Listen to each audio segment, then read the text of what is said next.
Caríssimos irmãos e irmãs, nós estamos no segundo domingo, na segunda semana do Advento, e o Advento tem como objetivo nos preparar para o nosso encontro com Deus, nos preparar para o nosso encontro com nosso Senhor. Tem como objetivo aumentar o nosso desejo de Deus, a nossa fome e sede de Deus. E toda a liturgia terá sempre este objetivo, de despertar em nós a sede de Deus, o desejo de estar com Deus, a vontade de ir para o céu, o desejo de que a nossa vida atinja a meta para a qual ela foi criada. E as leituras de hoje expressam isso, convidando-nos a uma lembrança da bondade de Deus. Como Deus é bom, como Deus é misericordioso, como Deus é paciente, e como eu sou ingrato, como eu sou infiel, como eu faço pouco caso das graças de Deus. Isto é, lembrar a bondade de Deus e lembrar a minha infidelidade, para que isso aumente o meu amor e a minha confiança a nosso Senhor, porque Ele é digno do meu amor. Pois bem, na primeira leitura, retirada do profeta Isaías, no capítulo 48, o profeta apresenta aqui a lamentação de Deus. Isto é, Deus vê a situação de Israel que está escravo, Israel que está numa situação de desgraça, e Deus diz: você está assim, Israel, porque se esqueceu de mim. Se você se lembrasse de mim e dos meus mandamentos, a sua vida seria muito diferente. É este o contexto. Israel está aqui escravo, humanamente sem esperança alguma. E o profeta então diz, em nome de Deus: isto diz o Senhor, o teu libertador, o Santo de Israel: eu, o Senhor teu Deus, te ensino coisas úteis, te conduzo pelo caminho em que andas. Se tivesses observado os meus mandamentos, tua paz teria sido como um rio, e a tua justiça como as ondas do mar. Tua descendência seria como a areia do mar, e os filhos do teu ventre como os grãos de areia. Este nome não teria desaparecido, nem teria sido cancelado de minha presença. É a lamentação de Deus diante do seu povo, e que nós hoje, meus santos, somos convidados a aplicar esta lamentação a nós. Deus também olha para nós e diz: se você fosse mais generoso, você seria muito mais santo. Se você fosse mais dócil à minha palavra, você seria muito mais feliz na minha presença. Se você se deixasse levar pelo meu Espírito, como você já hoje seria diferente e teria já a salvação eterna garantida. Meus irmãos, nós precisamos nos recordar desta verdade, de que nós não somos mais santos e mais felizes em Deus neste mundo. Nós não somos mais felizes em Deus porque nós somos tão pouco fechados, porque nós acreditamos tão pouco em Deus, confiamos tão pouco no Senhor. Hoje é o dia, a liturgia a isso nos convida a bater no peito e dizer: mea culpa, mea culpa, mea máxima culpa. Minha culpa, Senhor. Se hoje o meu coração ainda é inclinado ao mundo, mea culpa, mea culpa, mea máxima culpa. Porque o Senhor tem me concedido tantas graças. O Senhor tem me concedido todo o amor de que eu necessito para ser diferente, mas eu insisto a fazer pouco caso do teu amor e das tuas graças. esta lamentação de Deus, na primeira leitura, no Antigo Testamento, ela se repete nos lábios de nosso Senhor, no Novo Testamento, no Evangelho de hoje. Nosso Senhor diz: com quem eu vou comparar esta geração? Ora, meus santos, nosso Senhor se referia à nação, à geração do passado. O Senhor se refere a nós, hoje. Com quem eu irei comparar esta geração? São como crianças sentadas nas praças, que gritam para os colegas dizendo: tocamos flauta e vós não dançaste, entoamos lamentações e vós não chorastes. Isto é, nosso Senhor provavelmente deve ter visto já a cena. Era uma das brincadeiras próprias da época.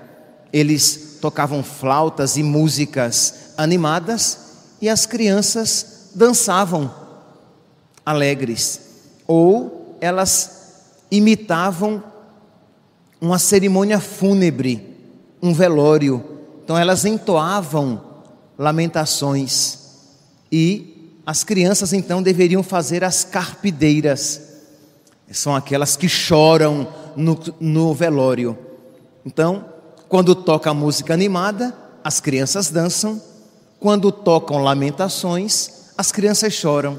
E aí, tinham aqueles que, quando tocavam músicas animadas, diziam: não quero dançar. Então tá bom, então vamos brincar de lamentação. Também não quero chorar. Então não queriam um acordo, nem uma coisa e nem outra. Aí diz nosso Senhor: veio João Batista, que não comia e nem bebia, um asceta, um homem de um discurso duro.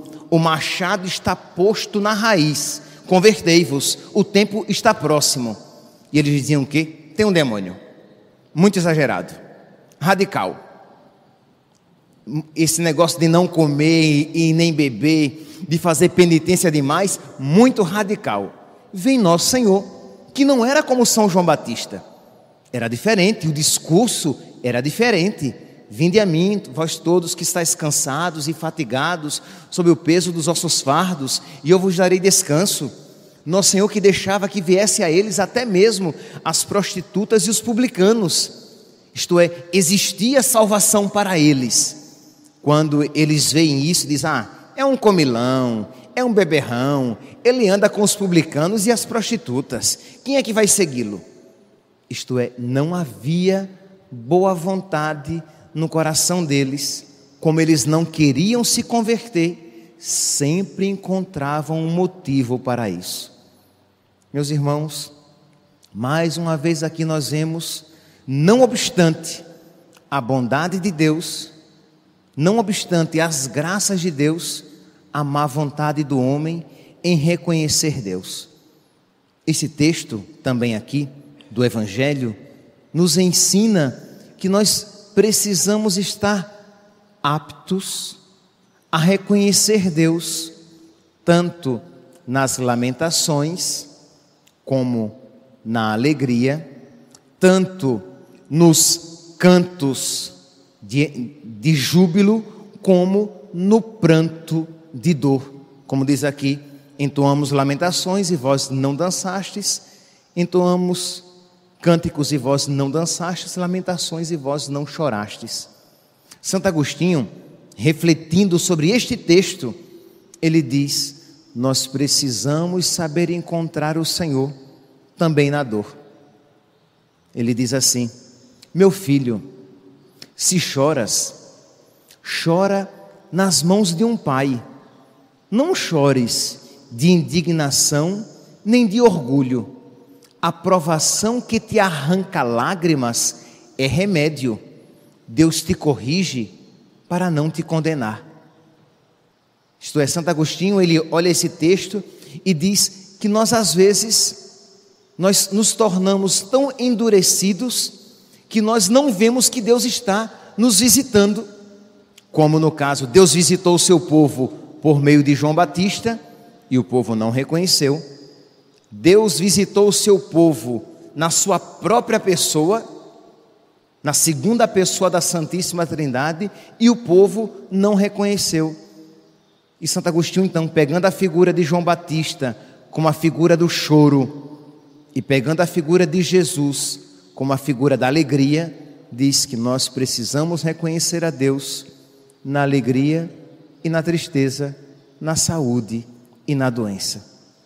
Precisamos reconhecer o Senhor quando tudo vai bem, na abundância da vida, e não esquecer Deus, como relembra nosso Senhor em Deuteronômio, capítulo 8, versículo 11: meu filho, se crescerem os teus bens, não te esqueças do Senhor.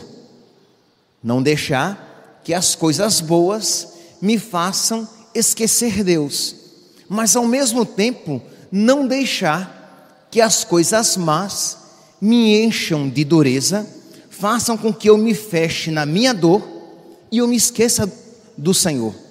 Porque da mesma maneira que alguém na alegria pode se esquecer de Deus, na tristeza também. A gente às vezes diz assim: se não vai pelo amor, vai pela dor.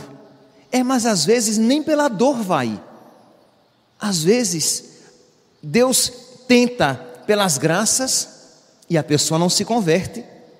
Deus tenta pelo caminho difícil, pela via dolorosa, e a pessoa não se converte. Por isso precisamos pedir a Deus o quê?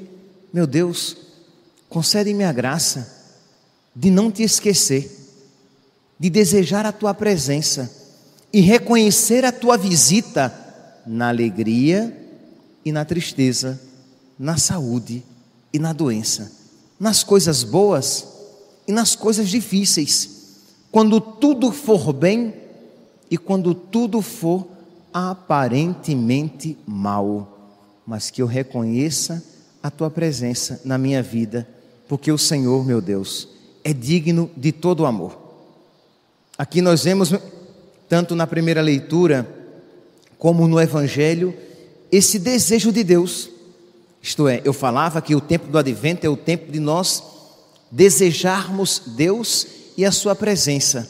E por que é que somos chamados a desejar Deus e a sua presença? Porque Ele nos deseja. Deus quer ser nosso amigo. Deus quer estar conosco. Imagine, meus santos, Deus, aquele que existe desde sempre, quer ser meu amigo. Deus, o eterno, o todo-poderoso, o onisciente, Ele que não tem fim, que não tem começo e não tem fim, Ele quer ser amigo, Ele quer ser meu amigo. Não existe proporção. Imagine aqui, se eu quisesse, primeiro que a amizade não seria possível, porque é um ser racional com um ser irracional. Mas imagine se eu quisesse ser amigo de uma barata. Como? Uma barata? Uma barata é algo muito inferior a mim. Uma barata nunca poderá corresponder ao meu amor. Ela nunca me amará de uma maneira adequada. Ela nunca me amará de maneira alguma, porque é um ser irracional. Mas a distância entre a barata e a minha pessoa e o ser humano é infinitamente menor do que a distância entre Deus e o ser humano. O fato de Deus querer ser meu amigo é algo tão inaudito, com o qual às vezes nós não nos admiramos. É algo tão grandioso, com o qual nós não nos espantamos e deixamos o coração se encher de gratidão. Nós dizemos: Deus quer ser meu amigo? Tá bom. Isso é a dureza do coração, é a superficialidade da alma que nos impede de compreender que grande graça Deus nos concede, concedendo-nos a sua amizade. Que grande graça Deus nos oferece, oferecendo-nos o seu amor. E não é apenas uma amizade neste mundo, mas é uma amizade por toda a eternidade. Deus quer ser nosso amigo, e para que o sejamos para sempre, Ele nos convida a viver a sua vida. Já que nós somos mortais, temporais, limitados, efêmeros, passageiros, a única maneira de nós sermos amigos de Deus eternamente é sermos Deus com Deus. Então Ele nos chama a participar da sua natureza divina. Isso deveria, meus santos, despertar uma gratidão tão grande. Isso deveria encher o nosso coração de tanto zelo, que nós nos preparássemos com todo afinco neste advento para dizer: meu Deus, eu não quero te perder. Eu quero que o Senhor venha de uma maneira nova. Vinde, Senhor Jesus. Vinde, Senhor Jesus. Vinde, Senhor Jesus. Eu não quero te perder. Eu quero ser teu amigo aqui neste mundo e por toda a eternidade. E meus irmãos, quando acontece essa junção da vontade de Deus com a vontade do homem, a certeza é garantida.